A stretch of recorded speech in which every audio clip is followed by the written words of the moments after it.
손님, 한복 말고 다른 옷은 없으신가요? 뜬금없는 질문이었습니다. 지원은 눈을 깜빡였어요. 그녀가 지원이 한복을 위아래로 훑어봤어요. 마치 더러운 것을 보듯이. 순간 지원이 가슴이 철렁 내려앉았습니다. 제 한복이 어떻다는 건가요? 목소리가 떨렸어요. 화가 나서인지 당황해서인지 자신도 알 수 없었죠. 비즈니스석은 격식을 갖춰야 하는 공간입니다. 강 사무장이 나섰어요. 그의 목소리에는 거만함이 묻어났죠. 그런 전통 이상은 솔직히 다른 승객분들께 불편을 드릴 수 있습니다. 지원이 얼굴이 하얗게 질렸습니다. 저는 단정하게 한복을 입었습니다. 어떤 부분이 문제인지 모르겠네요. 지원이 떨리는 목소리를 겨우 가다듬으며 말했어요. 요즘 시대에 그런 구식 복장을 고집하시는 이유를 모르겠어요. 민정이 비아냥거렸습니다. 한복이 구식이라고요? 지원이 목소리가 차갑게 가라앉았습니다. 프랑스에서 오래 계셨다면서요? 그쪽 사람들처럼 세련되게 입으실 줄 알았는데. 강 사무장이 코웃음을 쳤어요. 왜 이런 촌스러운 차림을 하고 계신지. 촌스럽다. 그 단어가 가슴에 비수처럼 꽂혔습니다. 지원이 손이 미세하게 떨렸어요. 치마를 꼭 움켜잡아 떨림을 숨기려 했지만 쉽지 않았죠. 우리 항공사의 프리미엄 이미지에 맞지 않습니다. 강 사무장이 단호하게 말했어요. 자리를 옮겨주시죠. 이코노미석으로. 뭐라고요? 지원이 놀라 되물었습니다. 거부하시면 하기 조치를 할 수밖에 없습니다. 위협이었어요. 명백한 위협. 지원이 뺨이 화끈거렸습니다. 부끄러움과 분노가 동시에 치밀어 올랐어요. 그때였습니다. 이런 말도 안 되는 부당한 상황에 어떤 일이 벌어질지 끝까지 함께 해주세요. 그 전에 잠깐 구독과 좋아요 눌러주시면 오늘 하루 행복하실 겁니다. 시작하겠습니다. 파리 샤를 드골 공항에 거대한 유리창 너머로 아침 햇살이 쏟아져 들어왔습니다. 지원은 인천행 비행기를 기다리며 의자에 앉아 있었어요. 5년. 파리에서 보낸 시간이 벌써 그렇게 흘렀다는 게 믿기지 않았죠. 손끝으로 가방 속 작은 보자기를 만지작거렸습니다. 그 안에는 어머니의 유품이 들어 있었어요. 옥으로 만든 놀이개와 은으로 만든 비녀. 지원은 눈을 감고 3년 전 그날을 떠올렸습니다. 엄마, 제가 파리로 돌아가야 해요. 중요한 전시회가. 병상에 누워 계신 어머니는 지원이 손을 꼭 잡으셨어요. 힘이 없으면서도 따뜻한 손이었죠. 지원아, 가렴. 내가 하는 일이 얼마나 중요한지 엄마는 다 알아. 어머니의 목소리는 작았지만 단단했습니다. 그런데 꼭 기억해야 할 게 있어. 세계 어디에 있든 우리 것이 아름다움을 잊지 말거라. 지원이 눈가에 눈물이 맺혔습니다. 너가 우리 문화를 세계에 알리는 사람이 되길 바란다. 자랑스럽게, 당당하게. 그것이 어머니의 마지막 말씀이었어요. 지원은 눈을 떠 주변을 둘러봤습니다. 공항은 여행객들로 붐볐죠. 프랑스어, 영어, 중국어.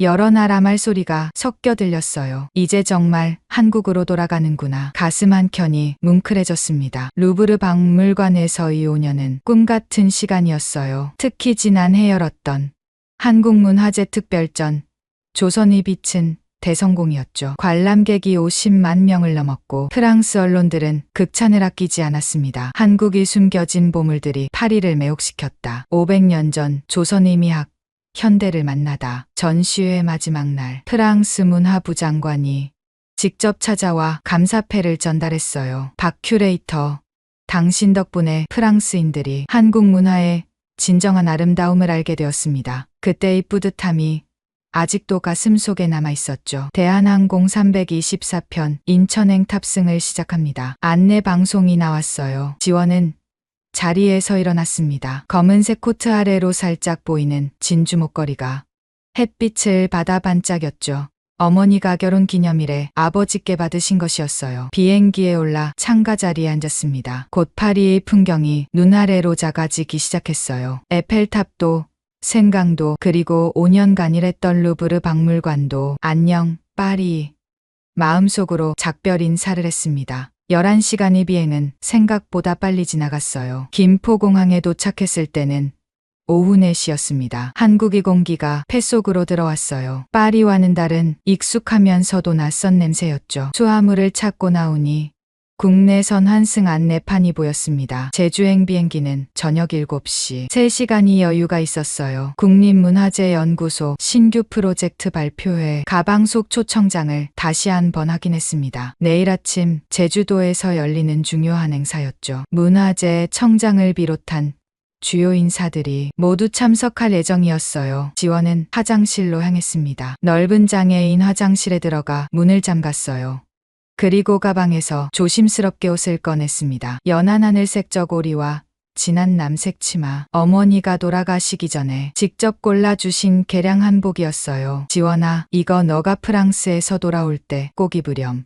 공항에서부터 당당하게. 어머니의 말씀이 귓가에 들리는 것 같았습니다. 저고리 옷고름을 정성스럽게 묶고 치마의 주름을 가지런히 정리했죠. 그리고 보자기를 열어 어머니의 유품을 꺼냈습니다. 먼저 옥놀이개를 치마에 달았어요. 연한 초록빛 옥이 은은하게 빛났죠. 다음은 은장 비녀였습니다. 거울을 보며 머리를 다시 올려 묶고 비녀를 꽂았어요. 거울 속 자신의 모습을 바라봤습니다. 파리에서의 세련된 큐레이터가 아닌 한국의 전통을 품은 여인이 서 있었죠. 화장실에서 나온 지원은 국내선 터미널로 향했습니다. 사람들의 시선이 느껴졌어요. 누군가는 감탄의 눈빛으로, 누군가는 신기한 듯 바라봤죠. 와, 한복이다. 어린 여자아이가 엄마 손을 잡고 가리켰어요. 엄마, 저 언니 진짜 예뻐. 공주님 같아. 지원은 아이에게 미소를 지어 보였어요. 아이도 수줍게 웃었죠. 체크인 카운터에 도착했습니다. 직원이 지원을 보고 잠시 놀란 표정을 지었다가 이내 밝게 웃었어요. 안녕하세요. 어디로 가시나요? 제주도요. 7시 비행기 예약했습니다. 아, 네.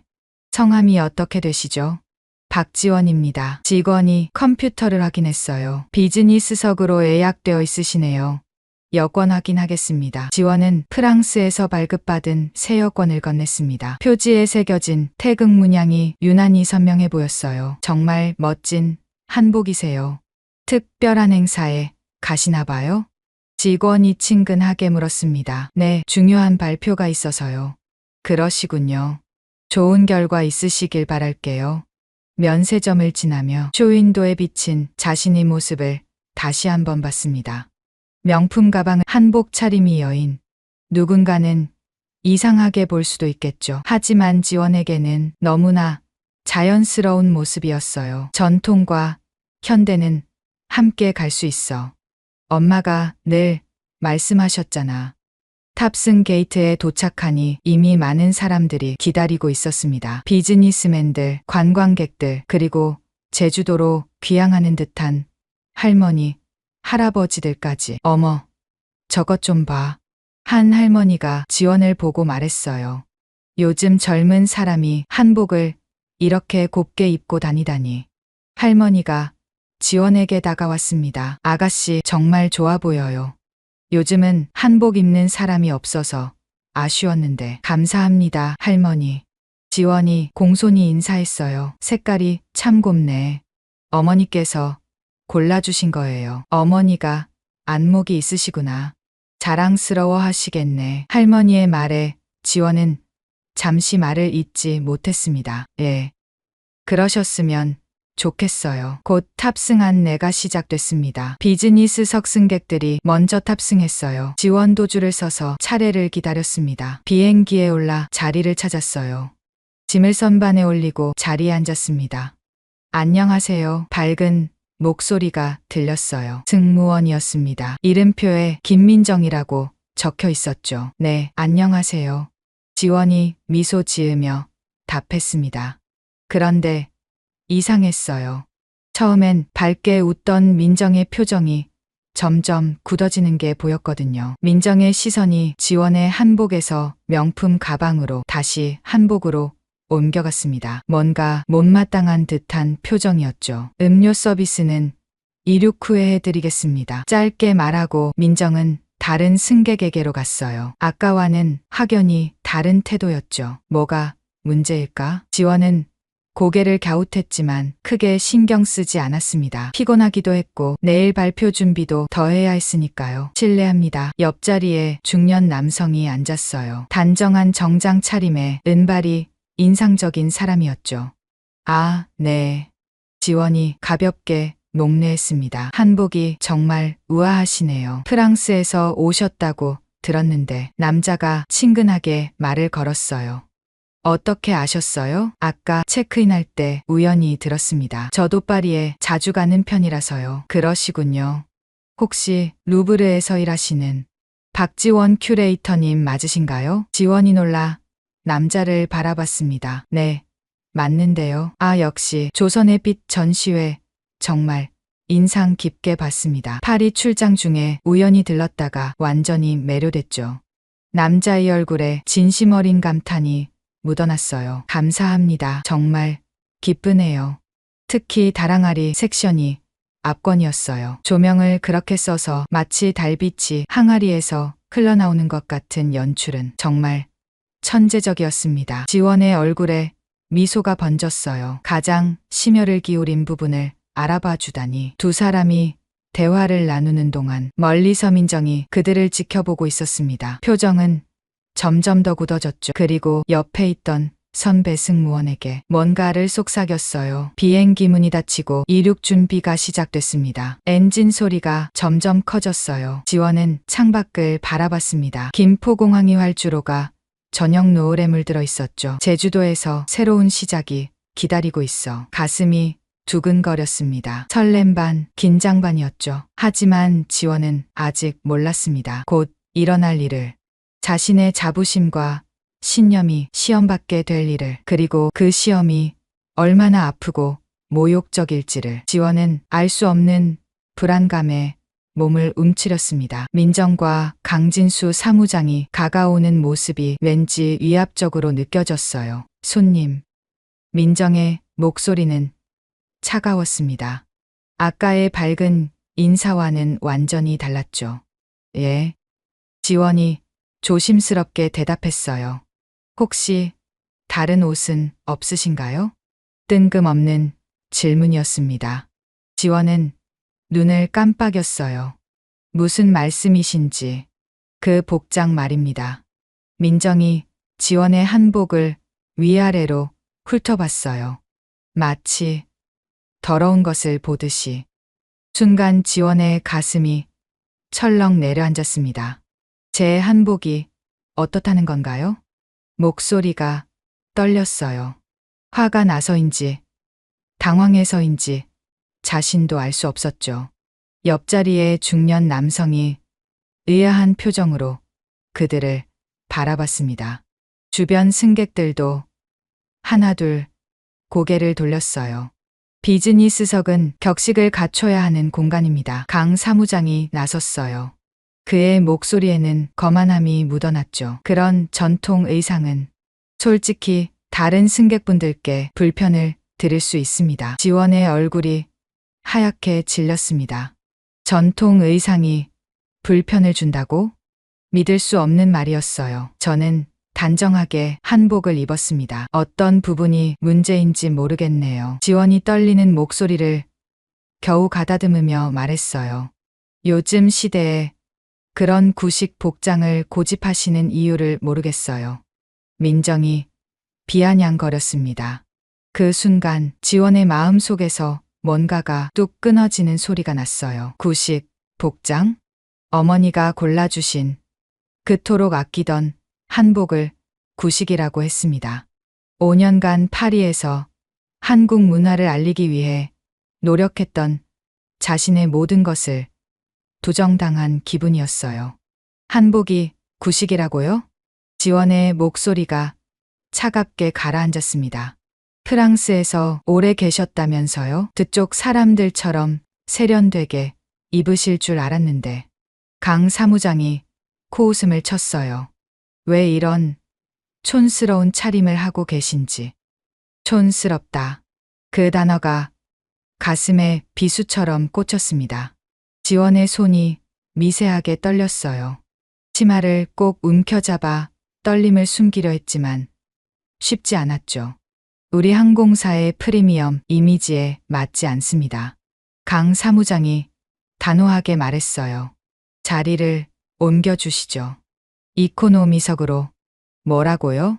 지원이 놀라 되물었습니다. 거부하시면 하기 조치를 할 수밖에 없습니다. 위협이었어요. 부끄러움과 분노가 동시에 치밀어 올랐어요. 그때였습니다. 잠깐만요.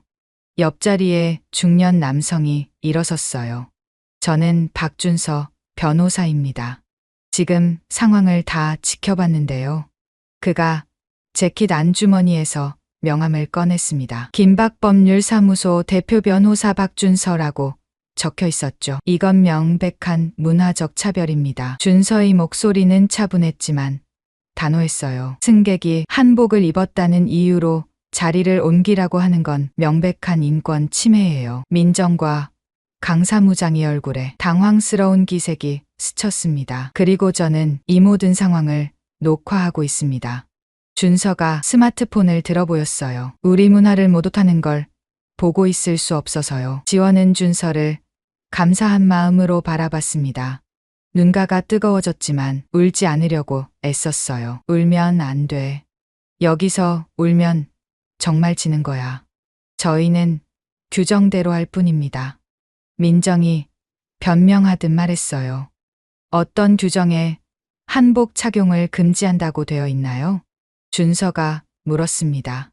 대답이 없었어요. 없죠? 그럼 이건 개인적인 편견에 의한 차별입니다. 기내가 술렁거렸습니다. 다른 승무원들도 무슨 일인지 보러 왔어요. 상황이 점점 커지자 강 사무장의 얼굴이 붉어졌습니다. 손님, 이륙이 지연되고 있습니다. 협조해 주시죠. 그가 지원에게 다시 압박을 가했어요. 지원은 깊게 숨을 들이쉬었습니다. 그리고 가방을 열었어요. 잠시만요. 차분한 목소리였지만 그 안에는 단단한 결의가 담겨 있었죠. 서류 봉투를 꺼내 들었습니다. 민정과 강 사무장은 의아한 표정으로 지원을 바라봤어요. 제가 누군지 아시나요? 지원이 물었습니다. 그게 무슨... 저는 내일 제주도에서 열리는 국립문화재연구소 신규 프로젝트 발표회에 참석합니다. 봉투에서 초청장을 꺼냈어요. 화려한 금박 글씨로 쓰인 초청장이었죠. 문화재청장님과 최은호 회장님이 직접 초청하신 행사예요. 민정의 얼굴이 조금씩 굳어지기 시작했습니다.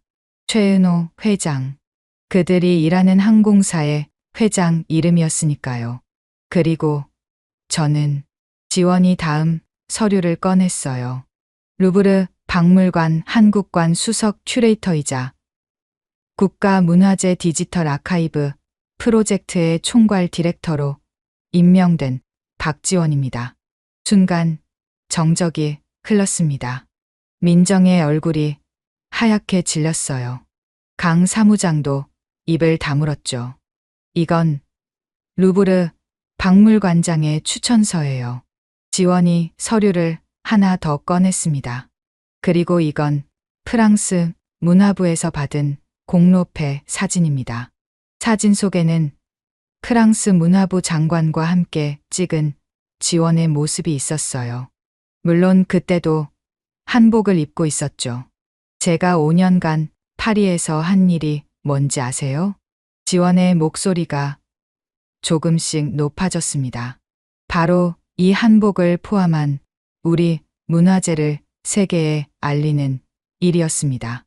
민정이 입술을 깨물었어요. 손이 미세하게 떨리는 게 보였죠. 프랑스 사람들은 제가 한복을 입고 강연하는 걸 보고 감탄했어요. 우리 문화의 아름다움에 매료됐죠. 지원이 일어섰습니다.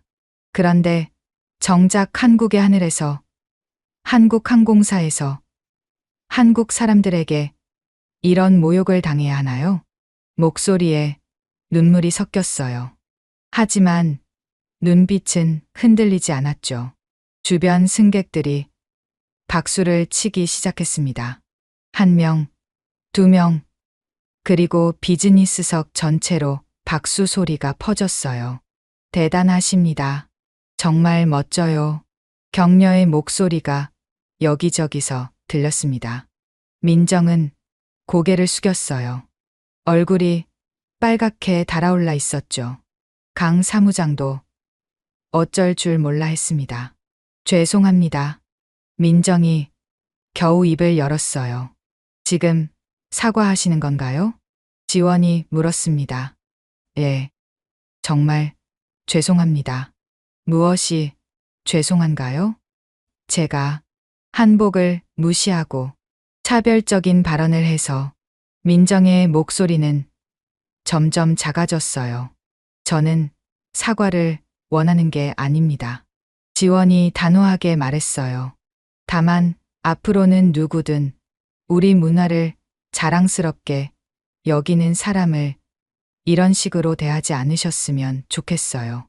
그때 기장 안내 방송이 나왔습니다. 승객 여러분, 이륙이 지연되어 죄송합니다. 곧 출발하겠습니다. 하지만 지원은 알고 있었어요. 이 일이 여기서 끝나지 않을 거라는 걸. 그리고 곧 더 큰 파장이 일어날 거라는 걸. 스마트폰을 꺼내 들었습니다. 그리고 전화번호를 찾기 시작했어요. 최은호 회장실. 전화를 걸려는 순간 옆에서 준서가 조용히 말했습니다. 잘하셨어요. 정말 용감하십니다. 지원이 그를 바라봤어요. 진심 어린 격려가 담긴 눈빛이었죠. 감사해요. 도와주셔서 당연한 일을 했을 뿐입니다. 두 사람이 눈을 마주쳤습니다. 그 순간 지원은 느꼈어요.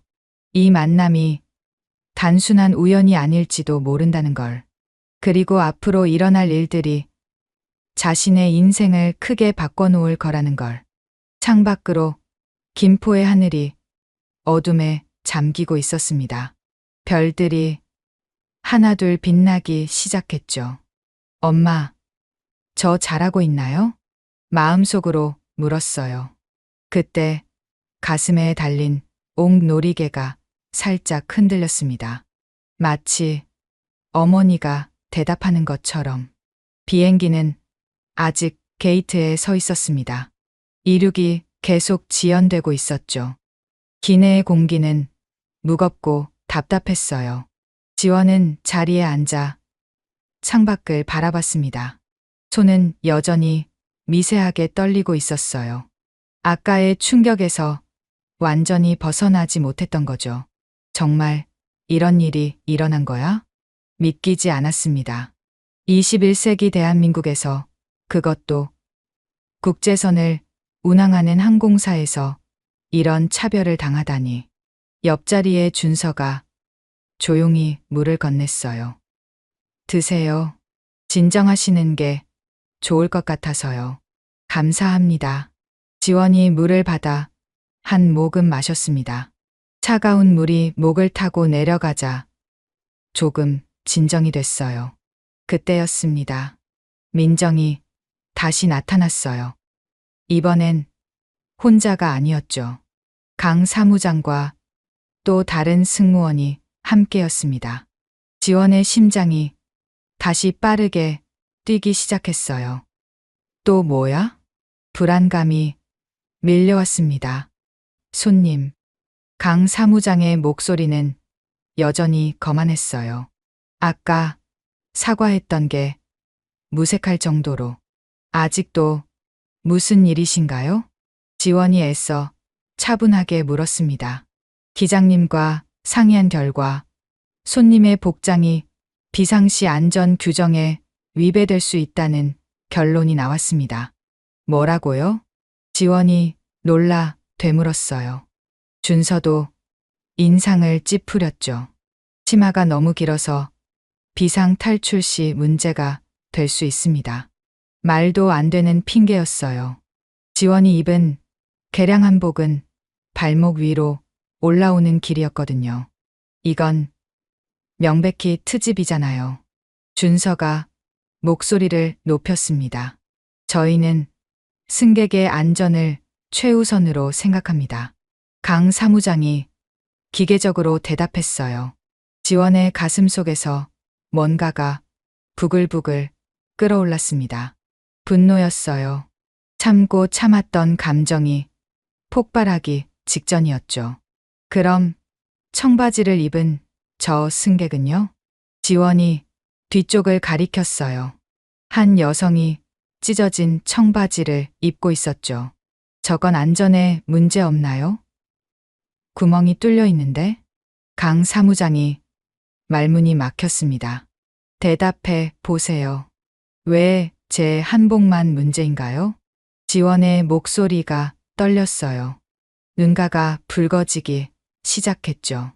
그때 민정이 작은 목소리로 중얼거렸습니다. 어차피 곧 내리실 분이. 그 말이 지원의 귀에 들렸어요. 툭, 마음속에서 뭔가가 끊어지는 소리가 났습니다. 뭐라고 하셨어요? 지원이 민정을 똑바로 바라봤어요. 아무것도 아닙니다. 민정이 시선을 피했죠. 아니에요. 분명히 뭐라고 하셨잖아요. 지원이 일어섰습니다. 다리가 후들거렸지만 꿋꿋이 섰어요. 어차피 곧 내릴 거라고 하셨죠? 기내가 조용해졌습니다. 모든 승객의 시선이 그들에게 쏠렸어요. 민정의 얼굴이 새빨갛게 달아올랐습니다. 그게 아니라, 그럼 뭔가요? 지원의 목소리에 눈물이 섞였어요. 하지만 울지 않으려고 이를 악물었죠. 저도 정당하게 표를 구매한 승객이에요. 비즈니스석 요금을 다 지불했고요. 그런데 왜 제가 내려야 하나요? 한복을 입었다는 이유만으로 순간 정적이 흘렀습니다. 그때 뒤쪽에서 한 할아버지가 일어났어요. 내가 한마디 하겠네. 머리가 하얗게 센 할아버지였습니다. 지팡이를 짚고 천천히 걸어왔어요. 저는 6.25 참전 용사입니다. 이 나라를 위해 싸웠지. 할아버지의 목소리는 나직했지만 위험이 있었어요. 그런데 내가 목숨 걸고 지킨 나라에서 우리 전통 옷을 입었다고 차별받는 걸 봐야 하나? 강 사무장이 당황한 기색을 보였습니다. 어르신, 그게 아니라 닥치게. 할아버지가 지팡이로 바닥을 쿵 찍었어요. 내가 전쟁터에서 죽을 고비를 넘길 때 품에 간직했던 게 뭔지 아나? 모두가 숨을 죽이고 들었습니다. 어머니가 지어주신 저고리 조각이었네. 그게 내 부적이었어. 할아버지의 눈가가 촉촉해졌어요.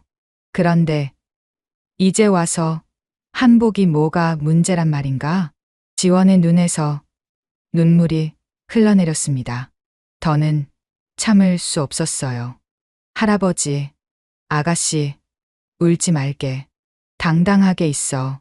할아버지가 지원의 어깨를 다독였습니다. 자네가 오라. 우리 것을 지키는 게 뭐가 잘못이란 말인가. 다른 승객들도 하나둘 일어나기 시작했어요. 저도 한마디 하겠습니다. 정말 창피한 줄 아세요. 당장 사과하세요. 항의가 빗발쳤습니다. 준서는 계속 스마트폰으로 상황을 녹화하고 있었어요. 이 영상을 온라인에 올리면 어떻게 될지 아시나요? 그가 강 사무장에게 말했습니다. 국제적 망신이 될 겁니다. 한국항공사 한복 입은 승객 차별 이런 제목으로요. 강 사무장의 얼굴이 파랗게 질렸어요. 그건 프랑스에서 한국 문화를 알리던 큐레이터가 정작 한국에서 차별받았다. 이게 뉴스거리가 안 될 것 같으세요? 민정이 울먹이기 시작했습니다. 죄송해요. 정말 죄송해요. 하지만 지원은 이미 결심했어요. 핸드폰을 꺼내 들었습니다. 뭐 하시는 거예요? 강 사무장이 다급하게 물었어요. 최은호 회장님께 직접 연락드리려고요. 회장님을요? 예. 제가 초청받은 이유와 지금 당하고 있는 일을 모두 말씀드릴 거예요.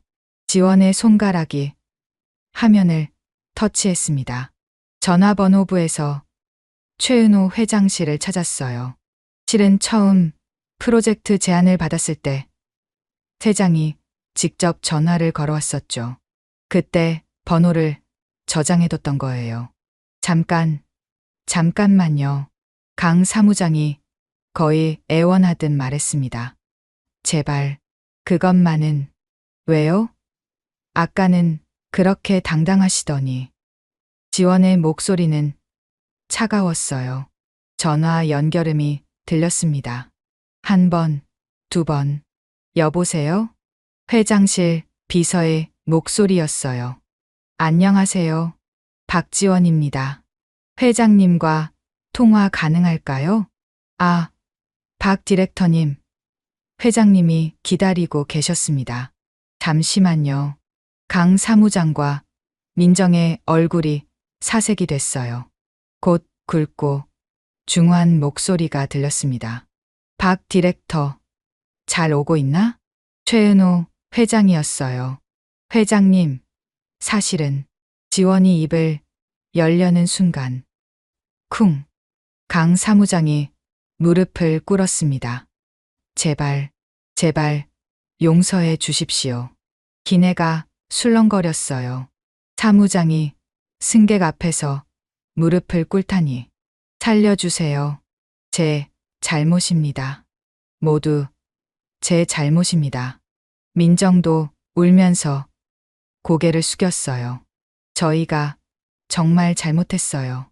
편견 때문에 정말 죄송합니다. 지원은 전화기를 든 채로 그들을 내려다봤습니다. 가슴이 아팠어요. 분노보다는 슬픔이 밀려왔죠. 왜 처음부터 이럴 수 없었을까? 여보세요? 박 디렉터? 회장의 목소리가 계속 들렸습니다. 지원은 심호흡을 했어요. 그리고 회장님, 아무 일 없습니다. 곧 뵙겠습니다. 전화를 끊었어요. 강 사무장이 놀란 눈으로 지원을 올려다봤습니다. 정말 감사합니다. 일어나세요. 지원이 조용히 말했어요. 하지만 이건 끝이 아니에요. 예. 공식적인 사과를 원합니다. 저뿐만 아니라 모든 승객들 앞에서요. 강 사무장이 고개를 끄덕였어요. 그리고 한 가지 더. 뭐든지 말씀하세요. 앞으로는 누구도 어떤 이유로든 우리 문화를 부끄러워하게 만들지 마세요. 지원의 눈빛은 단호했습니다. 그게 제가 원하는 전부예요. 비행기 안에 잠시 침묵이 흘렀어요. 그리고 누군가가 박수를 치기 시작했습니다. 1명, 2명, 3명. 곧 기내 전체가 박수 소리로 가득 찼어요. 지원은 자리에 앉았습니다. 온몸에서 힘이 빠졌어요. 준서가 조용히 말했습니다. 정말 대단하세요. 아니에요. 저도 무서웠어요. 지원이 솔직하게 말했어요. 하지만 물러설 수 없었어요. 어머니와의 약속이 있었으니까요. 옥놀이개가 가슴에서 살랑거렸습니다. 마치 어머니가 잘했어 라고 말하는 것 같았어요. 하지만 지원은 알고 있었습니다. 진짜 이야기는 이제부터 시작이라는 걸. 창밖으로 김포의 밤하늘이 보였어요. 별들이 반짝이고 있었죠. 엄마, 저 옳은 일을 한 거죠? 마음속으로 물었습니다. 그때 기장 안내방송이 나왔어요. 승객 여러분, 대단히 죄송합니다. 예상치 못한 일로 지연됐습니다. 하지만 잠시 뜸을 들이더니 기장이 말을 이었습니다.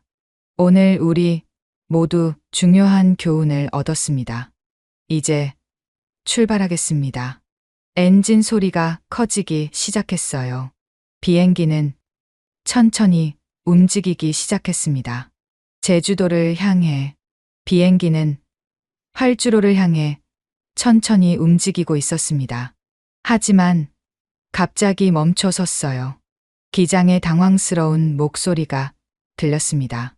승객 여러분, 죄송합니다. 본사로부터 긴급 지시가 내려왔습니다. 게이트로 돌아가겠습니다. 승객들이 웅성거렸어요. 뭐야? 왜 또? 무슨 일이래? 지원도 의아했습니다. 준서와 눈을 마주쳤지만 그도 모르는 눈치였죠.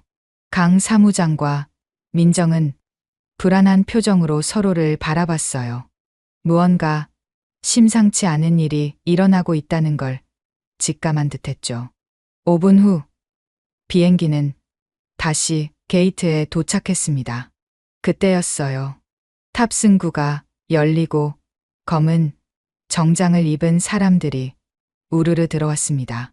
그리고 그들 뒤로 최은호 회장님, 누군가가 외쳤어요. 백발의 노신사가 천천히 기내로 들어왔습니다.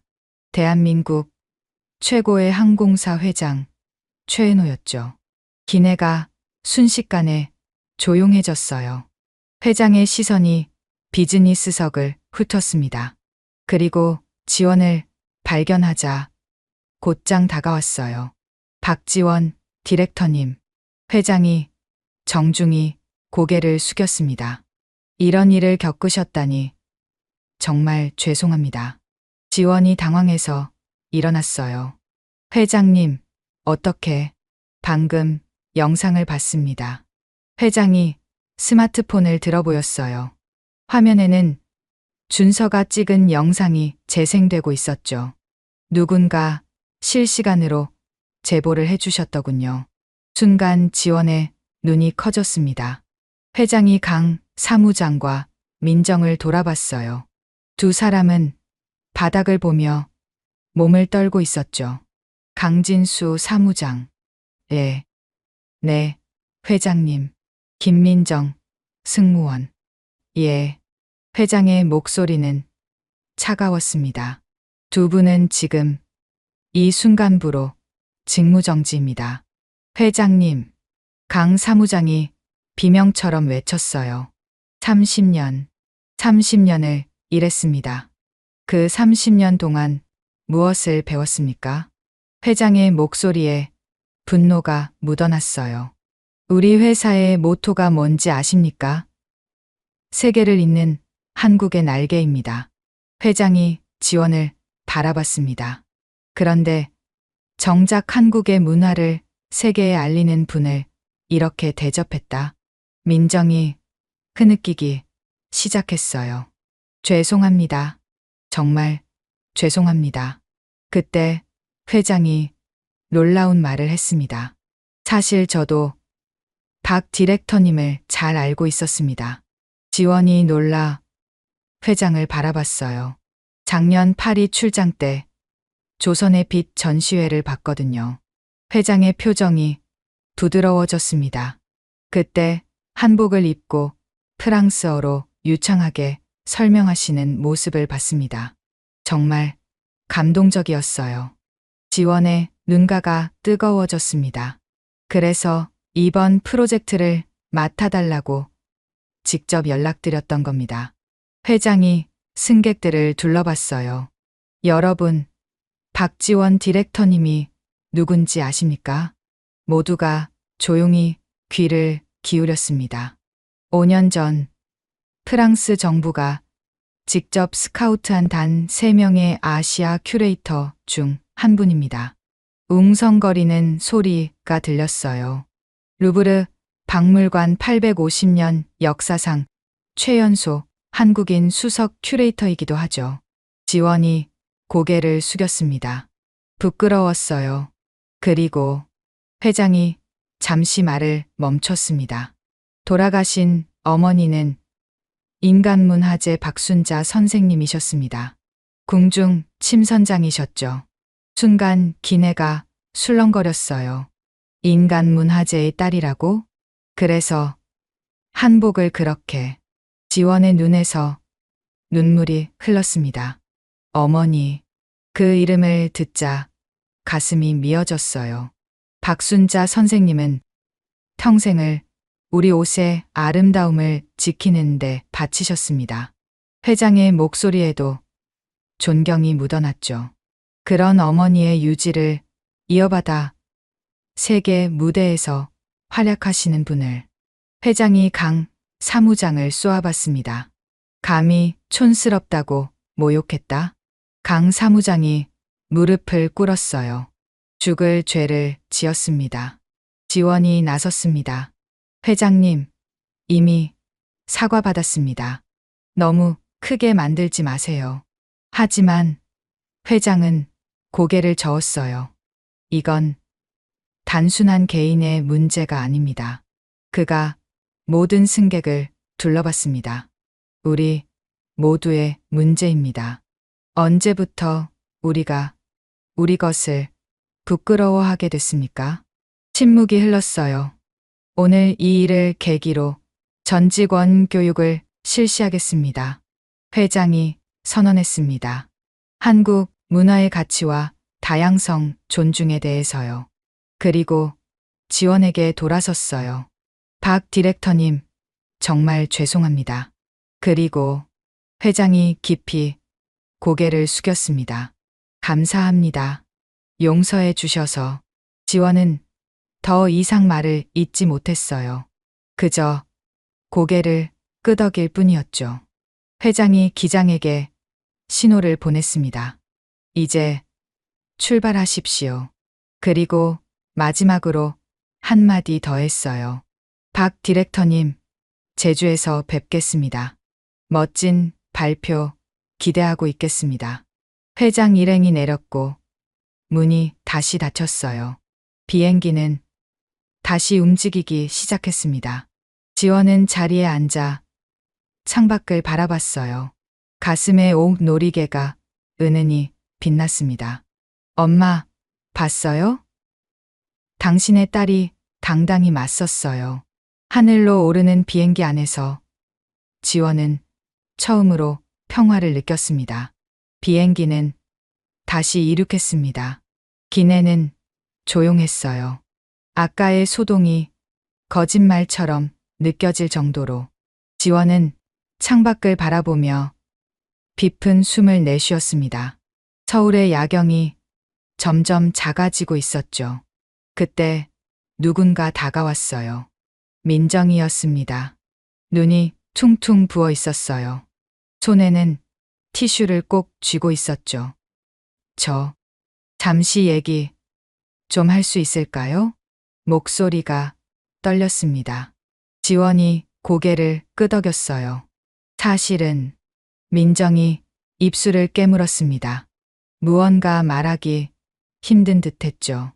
저도 한때는 큐레이터를 꿈꿨어요. 지원의 눈이 커졌습니다. 대학에서 미술사를 전공했죠. 박물관에서 일하는 게 꿈이었어요. 민정의 목소리에 쓸쓸함이 묻어났습니다.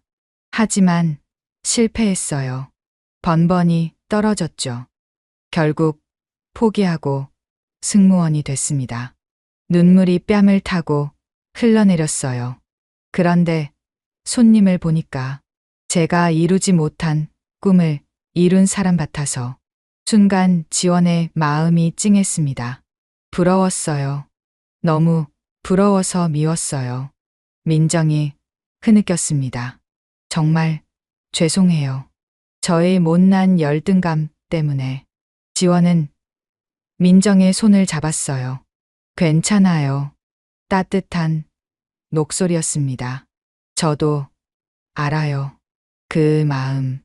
민정이 놀란 눈으로 지원을 바라봤어요. 저도 수없이 거절당했어요. 파리 가기 전까지는요. 지원이 부드럽게 웃었습니다. 꿈은 포기하는 게 아니에요. 잠시 쉬어가는 거죠. 민정의 눈에서 새로운 눈물이 흘렀어요. 이번엔 감동의 눈물이었죠. 뒤이어 강 사무장도 다가왔습니다. 그는 깊이 고개를 숙였어요. 30년 동안 일하면서 어느새 초심을 잃었습니다. 목소리에 후회가 가득했죠. 글로벌 스탠다드만 쫓다가 정작 우리 것이 소중함을 잊었어요. 강 사무장이 고개를 들었습니다. 오늘 덕분에 깨달았습니다. 진짜 글로벌은 우리 것을 당당히 보여주는 거라는 걸. 지원은 조용히 미소 지었어요. 전통과 현대는 대립하는 게 아니에요. 그녀의 목소리는 차분했습니다. 조화를 이루어야 하죠. 그게 진정한 아름다움이에요. 세 사람이 서로를 바라봤습니다. 이해와 용서의 눈빛이 오갔어요. 그때 기내 전체에서 박수가 터져 나왔습니다. 승객들이 모두 일어나 박수를 쳤어요. 아름다운 화해예요. 정말 감동적입니다. 지원의 눈가가 촉촉해졌습니다. 비행기는 제주를 향해 날아갔어요. 창밖으로 별들이 반짝였죠. 지원은 가슴에 놀이개를 만지며 속삭였습니다. 엄마, 저 잘하고 있죠? 1시간 후 비행기는 제주공항에 도착했습니다. 다음 날 아침 제주 국제 컨벤션 센터는 사람들로 가득했어요. 국가 문화재 디지털 아카이브 프로젝트 발표회장이었죠. 지원은 무대 뒤에서 깊은 숨을 쉬었습니다. 오늘도 한복을 입었어요. 연보라색 저고리에 짙은 남색 치마. 어머니가 남겨주신 또 다른 한복이었죠. 박지원 디렉터님, 입장하세요. 사회자의 안내가 들렸습니다. 지원이 무대로 걸어 나갔어요. 수백 명의 시선이 그녀에게 쏠렸습니다. 문화재청장, 박물관장들, 그리고 최은호 회장도 보였어요. 지원은 마이크를 잡았습니다. 안녕하세요. 루브르에서 돌아온 박지원입니다. 당당한 목소리였어요. 오늘 제가 드리고 싶은 말씀은 잠시 숨을 고르고 문화재는 박물관 유리장 속에만 있는 게 아니라는 겁니다. 청중이 집중했어요. 우리의 일상 속에서 살아 숨 쉬어야 합니다. 지원이 자신의 한복을 가리켰습니다. 이렇게요. 화면에 사진들이 떴어요. 파리에서 한복을 입고 강연하는 모습들이었죠. 5년간 저는 한복을 입고 세계에 우리 문화를 알렸습니다. 자부심이 묻어나는 목소리였어요. 그리고 깨달았죠. 가장 한국적인 것이 가장 세계적이라는 걸. 박수가 터져 나왔습니다. 지원은 발표를 이어갔어요. 디지털 기술로 문화재를 보존하고 세계와 공유하는 비전을 제시했죠. 하지만 그녀가 가장 강조한 건 따로 있었습니다. 기술도 중요하지만 더 중요한 건 마음입니다. 지원이 청중을 둘러봤어요. 우리 것을 사랑하는 마음. 그게 시작이에요. 발표가 끝나자 기립박수가 쏟아졌습니다. 최은호 회장이 일어나 박수를 쳤고 모두가 따라 일어났어요. 지원은 무대에서 인사했습니다. 가슴의 놀이개가 환하게 빛났어요. 그 순간 그녀는 확신했습니다. 어머니의 뜻을 제대로 이어가고 있다고. 엄마, 이제 시작이에요. 마음속으로 말했습니다. 우리 문화를 세계에 알리는 진짜 여정이 제주의 푸른 하늘이 축복처럼 빛나고 있었습니다. 즐거우셨나요? 구독과 좋아요 부탁드립니다. 영상 제작에 힘이 됩니다. 다음에 더 좋은 사연으로 찾아뵙겠습니다. 감사합니다.